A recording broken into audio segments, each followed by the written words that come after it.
Episode 2, What Does Darkness Teach Us? Hi everyone, welcome back to the channel. Last time, we talked about the first words God spoke in the Bible. Let there be light. But today, I want to talk about something different. Darkness. Most of us naturally prefer light. Light feels safe. Light helps us see. Darkness often feels uncomfortable, sometimes even frightening. But when I read Genesis chapter 1 again, I started wondering, why does darkness appear in the story at all? And what can darkness teach us? Darkness was present from the beginning. One thing that surprised me is that darkness was already there before God created light. Genesis says, "Darkness was over the surface of the deep." The Bible does not immediately remove the darkness. Instead, darkness is part of the opening scene. That made me think. Sometimes we assume that darkness should never exist, but the Bible begins by acknowledging its presence. Before the light came, there was darkness. Darkness is part of human experience. Honestly, I think everyone experiences some kind of darkness. Not physical darkness, but emotional darkness. Moments of fear, moments of uncertainty, moments when we feel lost, moments when we do not know what comes next.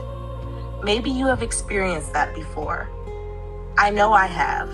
There are seasons when life feels confusing, and we wish we could see further ahead.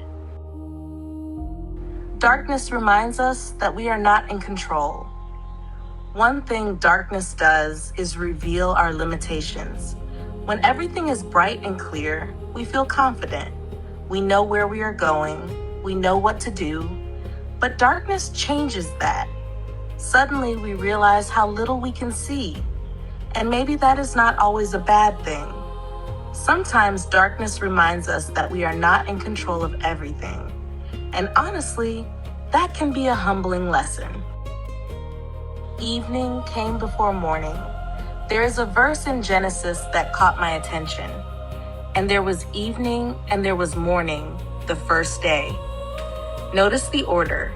Evening came first, then morning. I think that is interesting. The story does not move from morning to night. It moves from night to morning, from darkness to light, from uncertainty to clarity. And maybe that pattern says something about life. Sometimes the dark season comes first, but it is not the final destination. Morning still arrives. Can teach us trust. One thing I have learned is that trust often grows in the dark.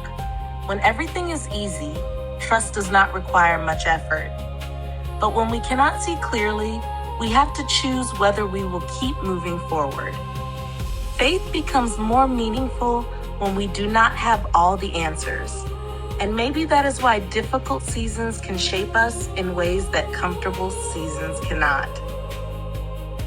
Something I learned personally after thinking about Genesis 1, I realized something.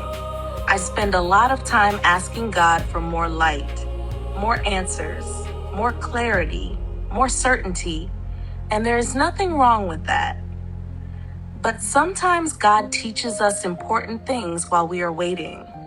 Sometimes growth happens in the dark. Sometimes patience develops in the dark. Sometimes trust develops in the dark. And maybe that is part of the reason darkness appears in the story. Final thoughts. When I read Genesis now, I no longer see darkness as only something negative. I still prefer the light, but I also realize that some valuable lessons can be learned during dark seasons. The first chapter of Genesis reminds me that darkness is not the end. Light is coming, morning is coming, and God is present through both. Anyway, these are just my personal thoughts after reading Genesis chapter 1. Thank you so much for watching. Next time, we will talk about another important moment in Genesis, the first human choice. See you next time.